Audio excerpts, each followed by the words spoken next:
Bonjour à tous, je suis toujours Di Berserker, encore Dylan Malone pour les plus intimes, et je n'ai jamais été aussi fier pour porter ce petit t-shirt, voilà, Superman 2001. Bon là par contre la date, je sais pas si c'est une ref à 2001, l'Odyssée de l'espace, parce que ça n'a rien à voir avec l'époque, et pourquoi en plus je suis d'ailleurs si fier, parce que comme vous voyez, le petit comics là, cette aventure est dedans, ou quand Clark Kent, Superman, Kal-El a envie de pécho une petite blonde à l'époque de ses parents.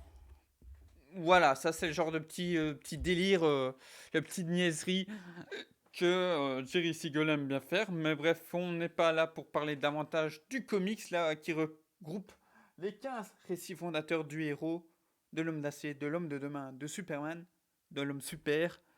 On est là pour faire un petit bilan ensemble euh, de l'ère d'honneur, donc Superman Returns compris, 3 et 4.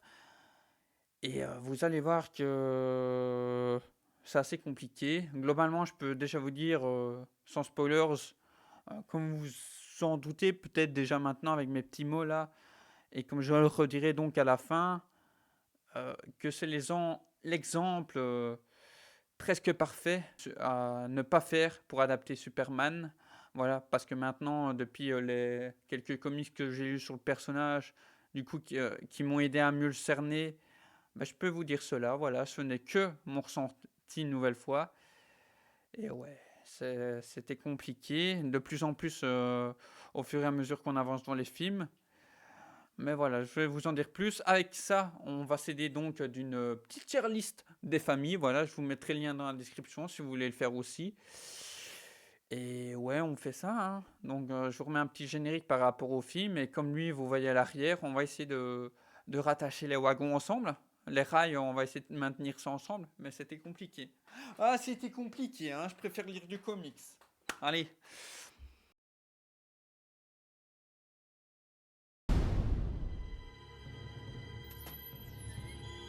Superman, something's happened to him?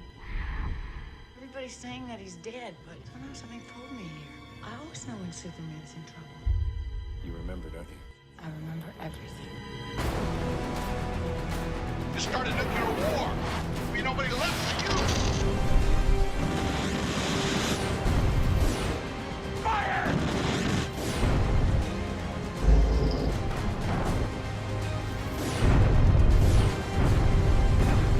The world gonna be vaporized. Et donc, maintenant que je suis tout beau, tout frais, au poil pour Clark Kent, voilà, on se met dans le personnage totalement. Vous voyez, il y a la liste des films live action, donc tout ce qui est Man of Steel. Je rajouterai même, je pense que j'en prendrai peut-être une autre pour ajouter les films d'animation aussi.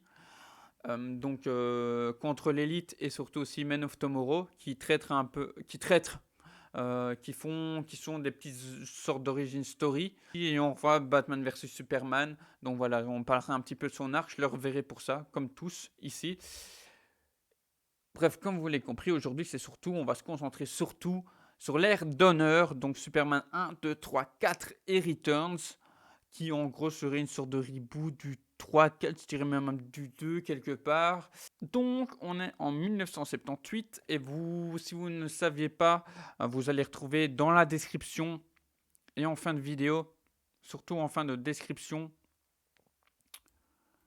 mes avis sans spoilers et avec sur Superman 1 et Superman 2. Donc Superman 1 qui est découpé en deux vidéos évidemment, puisque j'avais beaucoup à dire autant sur l'aspect cinéma et l'aspect adaptation, vu qu'en plus j'étais occupé à lire ceci, voilà, honnêtement.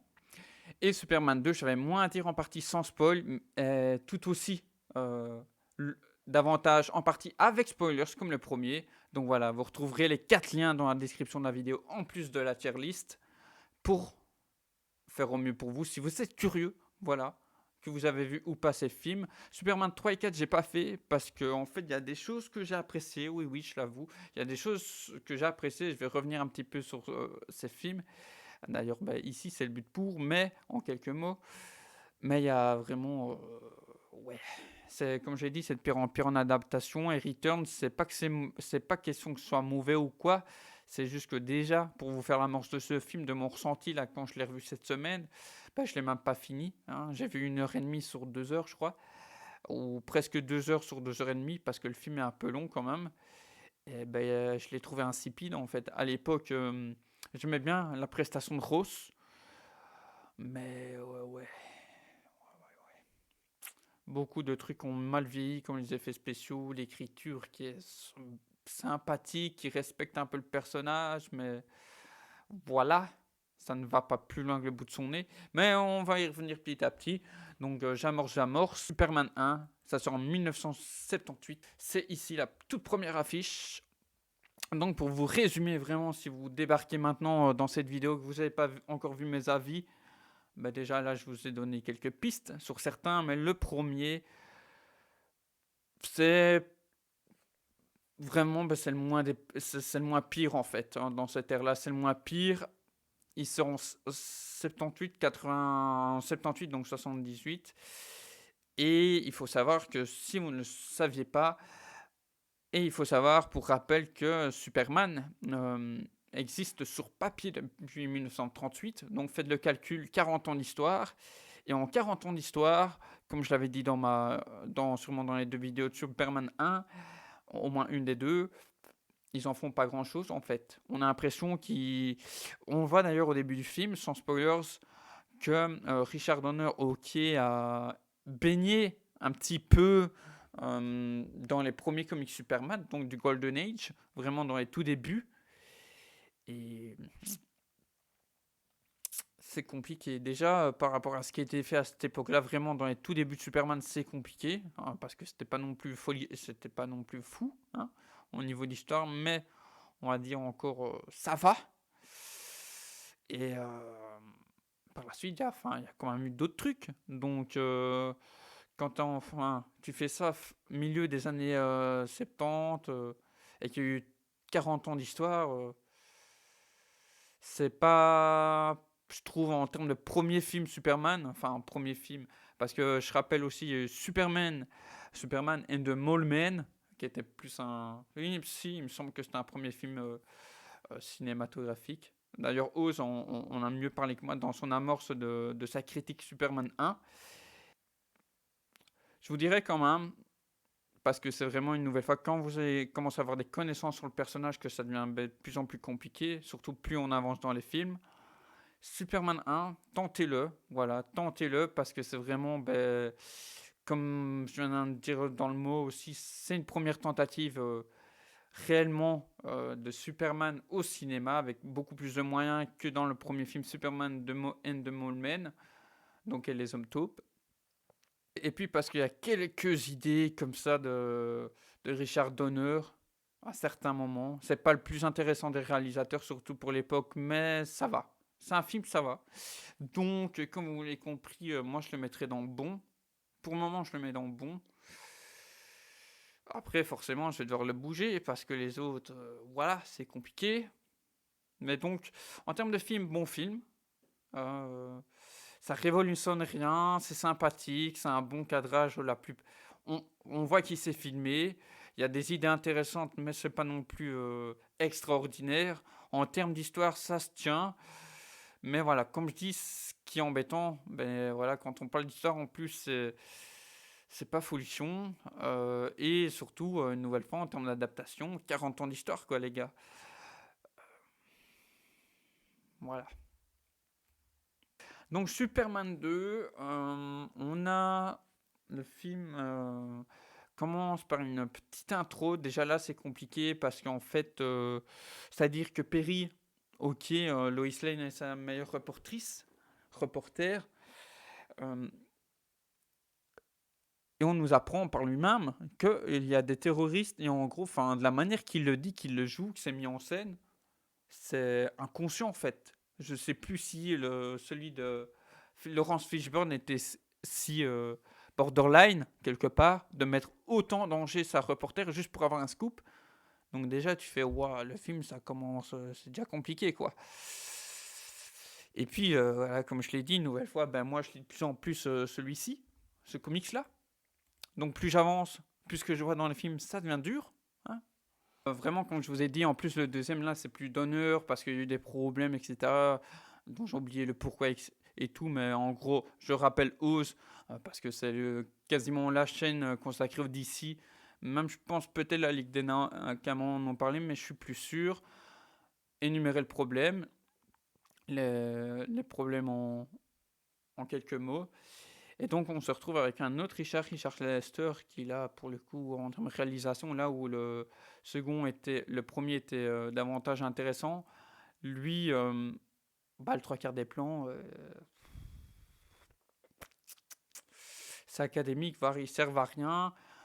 Le seul vraiment moment intéressant de réalisation, mise en scène, chorégraphie, et où ils ont joué avec des maquettes, donc celui-ci, Superman 2, ça sort en 80, c'est pendant l'arc 3 en fait, acte 3 avec Zod, les moments d'action qu'ils ont essayé de mettre en scène en fait. À part ça, simple, des moments, enfin vraiment autant dans la réalisation que l'écriture, des moments simples, des moments qui font sourire un peu quand Loïs se demande quoi, enfin qui essaie qui se rend compte, Clark Kent, Superman, même personne. Celui de Reeves arrive à bien jouer par l'écriture aussi, la petite direction, à faire croire que non au final, mais globalement ouais c'est compliqué une nouvelle fois. Il y a des choses que, de toute façon, j'en ai fait des critiques, et pour vous dire tellement j'ai critiqué de choses, aussi bien positivement que négativement, j'en ai fait 30 minutes chacune, des 2 premiers films en partie spoilers.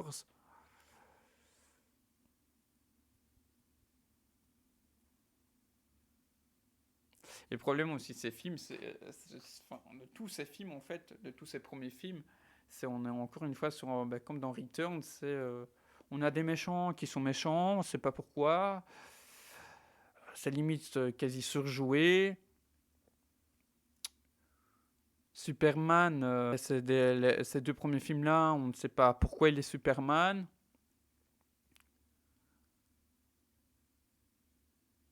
En termes d'écriture, voilà, je vous ai déjà énuméré, il me semble, des problèmes assez parlants, cohérents, logiques. C'est triste à dire, c'est un peu le MCU avant l'heure, quoi. Dans la globalité. Des films sympas où il faut pas se poser de questions.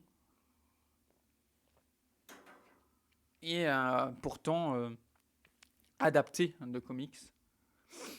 Donc moi c'est plus ou moins kiff au premier. On arrive à Superman 3, Superman 4, puis Returns pour aujourd'hui. On va déjà classer, c'est ça, un Man of Steel, BVS et Justice League pour la suite. Ouah, Superman 3. Les liens des vidéos, par contre, de Oz sur Superman 3 et 4 seront dans la description aussi. Voilà, parce que c'est un copain, et puis parce qu'il a tout dit, hormis 2-3 petits trucs, qui me sont, pour moi, qui sont à mon avis peut-être plus personnels. Les 2 seuls points positifs, allez peut-être 3, les 3 points positifs de Superman 3, voilà, vous allez être surpris, me dire what the fuck, peut-être ça vous semble logique pour ceux qui ont vu les films. Superman 3, Christopher Reeve, évidemment, Reeves. Margot Kidder, et encore, elle est dégagée au bout de quelques minutes. Donc c'est vrai que c'est pas un point positif hyper important. Et c'est vraiment, mais c'est très très court. C'est la blonde qui est dans le camp du coup du nouveau pseudo-Luthor, donc joué par Robert Vaughn. J'ai déjà oublié le nom du personnage tellement que c'est insignifiant. Et ce que je trouve intéressant avec elle, c'est-à-dire là il tente, je dis bien il tente, parce qu'on le voit quasiment peu dans le film, on le voit mais tellement peu que c'en est dommage. C'est-à-dire que dans la globalité de cette ère-là d'honneur, tous ceux qui entourent Luthor ou ici le même type de personnage, même stéréotype, milliardaire méchant, anti-Superman, ils sont généralement entourés de tocards, vraiment des gros nulos, pour montrer que la personne en face, Luthor ou le personnage de Vaughn, sont plus intelligents, vous voyez. Déjà pour vous dire la subtilité d'écriture globale. Et donc ce que je trouve intéressant, c'est-à-dire que dans son Superman 3, là, ils mettent on a l'impression potiche blonde, et en fait, on se rend compte par moment qu'elle est peut-être plus intelligente que tout le groupe, en fait. Elle lit des bouquins, je sais plus c'était quoi, mais un truc genre d'astronomie, puis quand il arrive, elle fait genre qu'elle est bête. Mais voilà, c'est ce que je dis, ça c'est un petit truc que je trouve intéressant, et qu'ils auraient peut-être dû... c'est un film Superman après, donc ça aurait pas été le point principal, mais ça aurait pu gagner en importance, quoi, vu ce petit élément comme ça, un peu mature en fait. Attendez, je me suis trompé. Ah oui, je me suis trompé. C'est l'affiche de Superman 4, ça. Voilà, autant pour moi. Et Superman 2. Il me disait bien qu'il y avait. Maintenant que je revois l'affiche, parce que c'est la même que je vous ai mise. Donc, du coup, Metropolis qui se fait défoncer par la bataille. Vous voyez ou pas les petites inspirations aussi de Zack Snyder là, pour Man of Steel. Il a été pioché dans beaucoup de choses. Et on peut même se dire du coup là-dedans.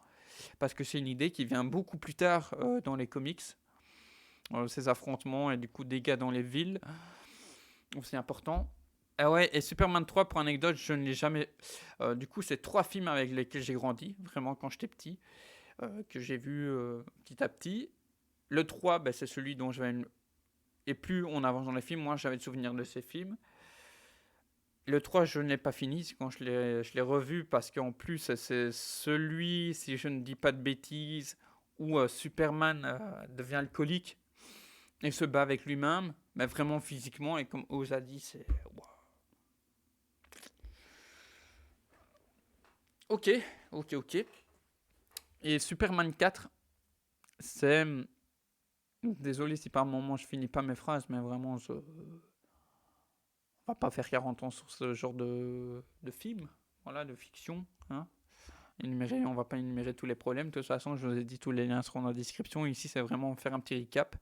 Et surtout vous donner une conclusion à ceci après mes petits mots dessus. Superman 4, ici ben, je l'ai fini. Je trouve qu'il propose en fait, des choses plus intéressantes que le 3, même que le 2. Mais, et ça je ne savais pas, Oz l'a dit, il y a eu des problèmes de budget, et ça se ressent. Ça se ressent parce qu'une nouvelle fois, il y a de l'ambition. Et puis, en fait, ce qui aurait pu, par exemple, donner un métallo, au vu de l'idée de base, ce qu'on nous présente dans ce film, du coup, on a un Nuclear Man,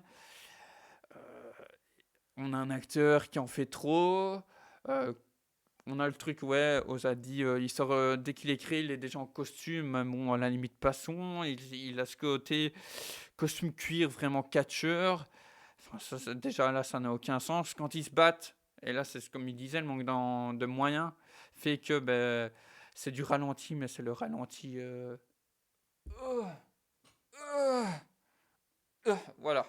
C'est déjà malaisant rien que le faire. La qualité, forcément, Christopher Reeves, Margot Kidder qui revient dans le film. Et puis, une nouvelle fois en train d'adaptation. Comme je dis, là, ça sort en 87, 88, dans ces années-là. Donc là, on a déjà 50 ans d'histoire. Toujours pareil, ils n'en ont rien fait. C'est ça que je dis, Metallo, je ne sais plus. Parce qu'en termes d'idées, on peut se dire Metallo aurait pu être intéressant. Maintenant, est-ce qu'il avait déjà été fait tant que je regarde juste par rapport au truc que j'ai derrière. Donc Metallo, qui a été réadapté par John Byrne, que vous pouvez retrouver dans le Man of Steel. Donc, comics sorti 1 an ou 2 avant la sortie du film. Donc voilà. Finalement, ça va, je suis quand même content de ne pas dire des bêtises. Metallo a existé donc en comics, ça sort 2 ans avant en fait. Peut-être qu'ils sont rentrés en production en 86-87, quasi au moment de la sortie du film. Peut-être que moi j'aurais lu le comics en fait. J'aurais retardé, j'aurais retravaillé le script. Nuclear Man, hop, Metallo. Mais une fois, problème de budget. Si déjà vous n'accrochez pas au premier film, vous accrocherez pas de toute manière à celui-ci. Mais quelque part, ce qui fait, je pense que j'ai accroché aussi. J'ai vu les 3 précédents. Reeves est vraiment très bon. C'est lui vraiment qui a donné la...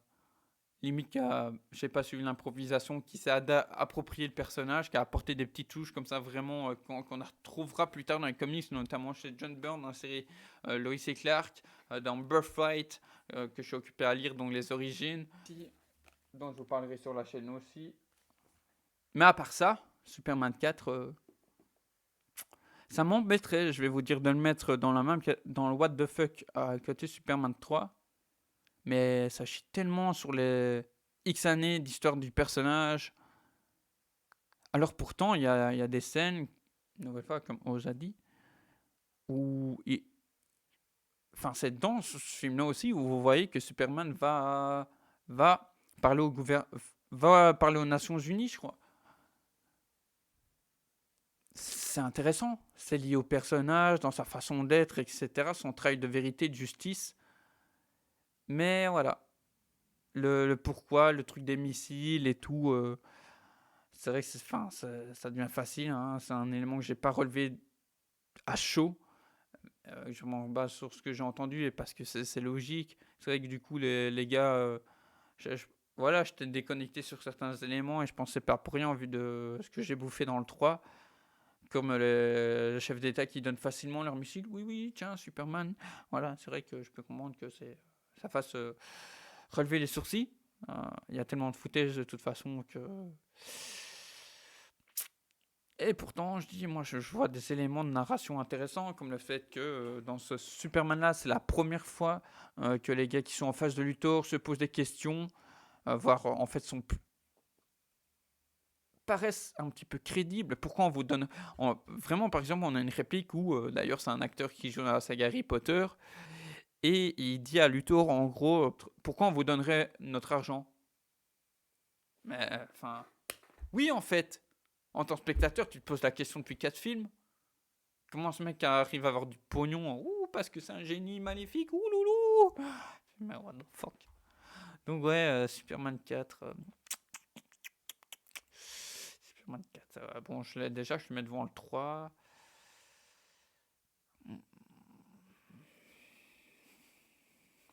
Moi, la première fois que j'ai fait le classement, même si ça paraît très fou pour certains, moi, il était de même devant Superman 2.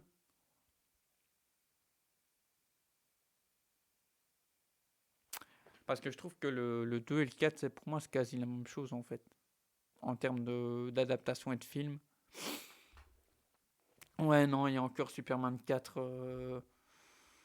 Je peux pas le mettre là-dedans, parce que Superman 4, je vous disais déjà dans le 2, il y avait des idées de cadrage compliquées. Mais comme je répète, les Superman, plus on avance, plus c'est du bullshit sur le côté comics. Et puis, techniquement, en fait, de plus en plus feignant, de plus en plus what the fuck. Et là, je retiens pas un plan intéressant de Superman. Allez, je crois que c'est si quand même, il y en a peut-être un. Il y a encore, je crois que c'est dans Returns. Non, ouais, dans le 4, il y a des choix de cadrage, tous les choix de cadrage déjà, donc vraiment filmés, mise en scène, enfin, pas logique. Parce que pour ceux qui ne savent pas, je suis réalisateur amateur et j'ai eu des cours de réal. Donc voilà, enfin, je bouffe du cinéma depuis que je suis gosse, donc maintenant je commence à avoir l'œil aussi, même si ça ne reste que mon avis. Et Superman 4, ouais, non. Ouais. Ouais, c'est pas pour rien alors hein, que ça fait 1-2. C'est vraiment l'ordre des chiffres 1, 2, 3, 4. Parce que quand même, malgré le scénario stupide, enfin, pendant Superman 3, pendant au moins 10-15 minutes, peut-être que j'exagère, mais ça me paraît tellement long. L'intro de Superman 3, du coup, qui s'éternise sur... Enfin, c'est un déroulement de sketch. À quel moment tu fais ça dans un film Superman, en fait? À quel moment tu dis Superman, le héros, hein, avec un grand H, le papa des super-héros, dans son troisième film, tu lui fais tu fais un truc à sketch, en fait. Et je crois que c'est Richard Donner qui revient à la réalisation.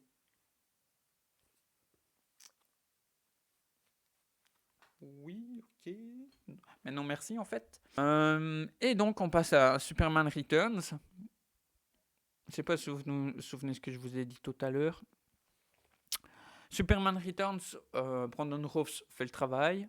On retrouve James Marsden, donc, et qui est Cyclope à l'époque dans la trilogie X-Men, ou qui en sortait. Il me semble que c'est 2006. Je crois que c'est ça, le film. Donc, qui sort aussi à la même époque que la fin de la trilogie Nolan ou de The Dark Knight. Donc déjà, c'est compliqué hein, en face. Là, en termes de cinématographie, pas vous faire une explication de 3 heures, mais c'est déjà plus intéressant du côté Nolan. Et en termes d'adaptation, voilà, comme j'ai dit, on n'est pas sur d'énormes bullshit, comme il y a eu dans les précédents films. Mais voilà, c'est 2006, on a une concurrence quand même cinématographique, même en termes d'adaptation, je trouve assez rude, parce que beaucoup plus intéressante en termes vraiment de mise en scène, écriture, jeu, d'enjeu, voilà. Et ouais, du coup, comme je rappelle, 2006, ça veut dire quoi? Ça veut dire personnage en 38, si je dis pas de bêtises, près de 70 ans d'histoire, on n'en fait rien. Bryan Singer, voilà, c'est pas pour rien qu'on retrouve par exemple peut-être James Marsden, donc Singer qui a réalisé les premiers films, la trilogie, il me semble, hein, au moins les 2 premiers de, des adaptations X-Men, donc des années 2000. Et enfin, c'est. Désolé, mais c'est ringard en fait. Ça sort trop tard. Et. Enfin, c'est insipide en fait. Comme j'ai dit sur Twitter, il n'y a rien dans la. Enfin, déjà, c'est hyper sombre tout le temps. Ça, après, c'est l'époque qu'il voulait quelque part parce que tous les films, quasiment, je vois pas un qui n'a pas fait ça. Tous les films dans la fin des années 90-2000, Daredevil, Blade, trilogie Nolan, que je pourrais citer Elektra, je m'en souviens pas trop. Je crois même Hulk, ça sort quelques années après. Mais vraiment, tous ces trilogies de Rémi, ils ont tous cet aspect sombre, plus mature, torturé, même dans l'image. Donc c'est pas Men of Steel ni Lair Snyder qui a fait ça, c'était déjà à ce moment-là, pour rappel. Et donc déjà là, c'est compliqué. Et alors, en plus, déjà, il fait hyper sombre, mais alors quand on a des plans de jour, ah, mais c'est pas des... Ça aussi, c'est un gros problème de ce film, c'est qu'on n'a aucun décor réel, en fait. Et si on a vraiment, ils sont mal mis en valeur. Le travail des lumières, inexistant. Je suis dur, hein, mais vraiment, par rapport à ce que j'ai appris moi depuis mes expériences, on va dire, professionnelles. Et le regard, ben oui, le regard que j'ai aujourd'hui fait que je ne peux pas souligner ça. Visuellement, ça a très mal vieilli. Ouah, enfin, mettez pas autant de budget, les mecs, alors faites pas un film Superman, hein, en fait.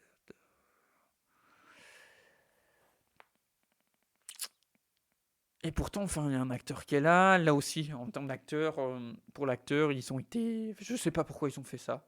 Je n'ai pas souvenir que dans les comics Superman que j'ai lus, qu'il a les yeux très clairs.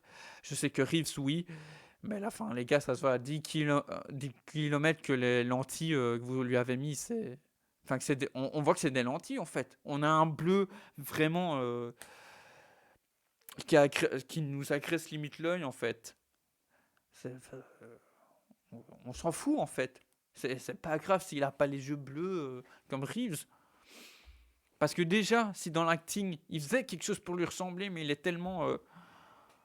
Beaucoup ont critiqué Kit Harington dans le rôle de Jon Snow, mais là, le personnage voulait qu'il soit un peu monolithique. Et encore, monolithique, c'est un jeu compliqué parce que tu dois en dégager beaucoup par le regard et et quelque part peu dans le faciès. Je sais pas si vous me comprenez. Ce qui fait que moi, j'admire aussi ce genre d'acting parce que c'est vraiment une performance à part. Là, on ne retrouve même pas l'hommage que Singer, son équipe, essaye de faire à Reeves parce qu'il n'arrive pas, pour moi, à avoir ce côté vraiment différent dans le jeu entre Superman et Clark Kent, en fait. Quand il est Superman, il sourit, voilà, à la limite. Il a les cheveux, il y a un costume différent, forcément. Et quand il est Clark Kent, il sourit pas, quoi. Ben non, en fait, Reeves c'était plus subtil. Il y avait comment il se tenait, pareil, qui a été repris dans les comics par la suite. Comment il se. J'arrive jamais à le dire, comment il se renfermait sur lui-même, je vais dire. Il se tenait avachi, il était timide, il osait à peine parler, il était un peu plus maladroit. On retrouve rien de ça ici. Non, Et l'acteur, là, je sais plus, Kevin Spacey. Bon, on va pas revenir sur le cas de la personne, hein, mais c'est pareil, du coup, il est dans le surjeu. Parce qu'on lui demande, comme à Rose, etc., de faire du Thor de l'époque, du Gene Hackman, mais c'est pas Gene Hackman. Donc, c'est une nouvelle fois, par rapport à l'époque où ça sort, ça paraît ridicule. Et une nouvelle fois, du coup, forcément, dans la lignée, dans l'hommage qu'ils veulent faire, c'est encore le méchant dont la seule motivation c'est de tuer Superman, mais on sait pas pourquoi. Pareil, il y a un truc qui vient de me faire de plus en plus tilt avec mes lectures, ce que je vois aussi même dans Superman, dans Lois et Clark, dans la série des années 90 animée. Il a pas de travail, ce mec, en fait. Mais ça, c'est depuis le début, hein, c'est depuis le début. C'est juste un homme d'affaires. Et là, du coup, c'est ça que je dis, je comprends pas, parce que quelque part, il y a eu plein de dires, de propos qui étaient en mode, ça supprime Superman 3, 4, peut-être 2. En même temps, c'est quoi? C'est une sorte de reboot, parce que là, en fait, on sait qu'il a été en prison, comme dans les premiers films, mais il gagne un héritage, mais il n'était pas censé être riche. Donc, c'est vraiment, je trouve, c'est le bordel, hein, voilà. Et en tant que film, vraiment one shot,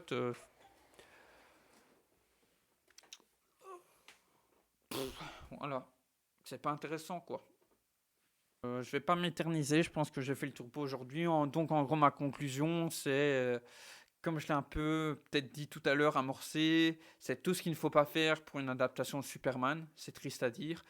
Malgré, voilà, le seul gros point positif, c'était l'interprétation de Christopher Reeves, qui je pense a quand même mis un peu d'improvisation pour nous donner vraiment ce côté vraiment à part, qui n'a pas su être retranscrit par la suite en live action. Parce que dans l'ère Snyder, on a quasiment pas de Clark Kent est quasiment inexistant.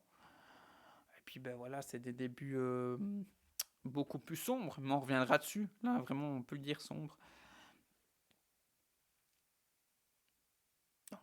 Ouais. Je peux même pas vous dire que c'est intéressant en termes de film. C'est comme je vous ai dit avec tous les petits mots que j'ai redonnés sur les films. En termes de film, c'est pas intéressant. Et en termes d'adaptation non plus. À la limite, comme je l'ai pensé tout à l'heure, essayez, si vous êtes curieux, amateur du personnage, au moins le tout premier film. Voilà. Si vous accrochez, le deuxième. Et puis arrêtez-vous là, quoi. Parce que ça va. Déjà là, si vous aimez le personnage avec les deux premiers, vous allez avoir déjà du mal. Sur pas mal de points. Mais après, ça va être coup de poignard sur coup de poignard. Donc, et puis, pareil, si vous êtes de grands cinéphiles, que vous aimez le cinéma, les séries et tout, et du coup, que vous cherchez un petit peu un côté technique, c'est pas des films dans leur globalité intéressants. Donc, voilà, c'est vous qui voyez. Je pense que j'ai fait le tour sur l'ère d'honneur.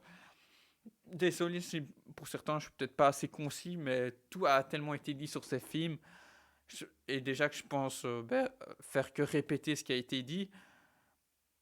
Mais voilà, moi je suis quand même content de les avoir revus parce que il y a du coup une restructure. Je pense que si vous êtes là, vous savez peut-être, qui a été fait du côté de Warner, donc avec DC Studios et tout, et dont on aurait un premier film dans quelques années, 2025, Superman Legacy.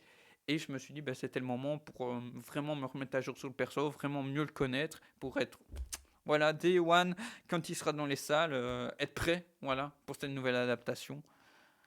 Bien que, par exemple, il y a James Gunn qui a écrit et va sûrement le réaliser, est très inspiré d'All-Star. All-Star, dont j'ai vu le film animé qui m'a pas parlé, il me semble, à l'époque, et dont j'ai lu une issue ou deux. Je sais plus si c'était le début qui m'a pas convaincu déjà niveau dessin et écriture. Voilà.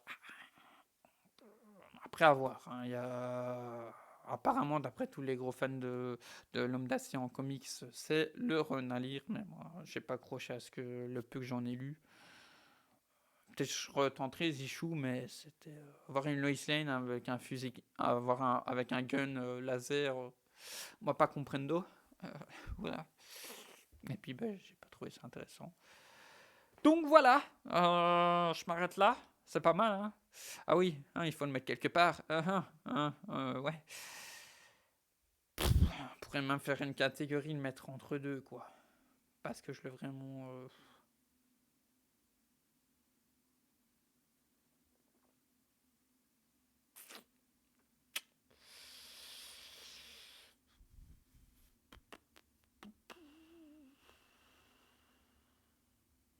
Ah, c'est chaud, hein, c'est chaud, hein.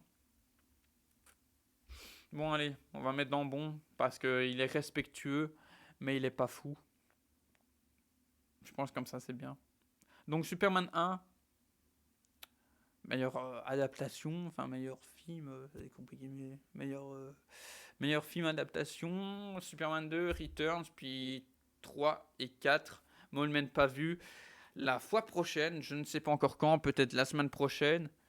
Ouais, peut-être la semaine prochaine ou dans 2 semaines, se faire la suite de cette tier list. Donc là, il y en aura en gold, forcément. Je pense que si vous regardez cette vidéo, voilà, n'hésitez. Je pense que vous savez peut-être quoi par rapport à certains petits mots qui va se retrouver là. N'hésitez pas à me dire, vous, dans l'espace commentaire, le classement que vous feriez, en quoi vous êtes d'accord, pas d'accord avec moi, si vous êtes encore là. Tous les liens sont dans la description, je le rappelle, donc le lien vers cette tier list, le lien des 2 vidéos sur Superman 1, donc sans spoiler si vous n'avez pas vu le film, mais là, désolé, je vous ai spoilé quelques trucs, avec spoilers aussi, Superman 2 pareil, sans spoilers et celle avec, et Superman Returns 3-4, on en a parlé ici. Les liens des vidéos de haut sur Superman 3 et 4 y sont pour si vous voulez un peu plus de mots dessus. Puis parce que globalement, nos avis se rejoignent, je pense, comme beaucoup de monde. Et puis, hâte d'attaquer Man of Steel, BVS. Mais BVS, je rappelle, l'arc Superman et Justice League de Snyder. Voilà. Mais une nouvelle fois, le lien Superman, son adaptation. J'espère que ça vous aura plu, qu'on peut-être vous aura bien fait rire. On se retrouve à la prochaine pour de toutes nouvelles vidéos toutes fraîches. Ciao, ciao.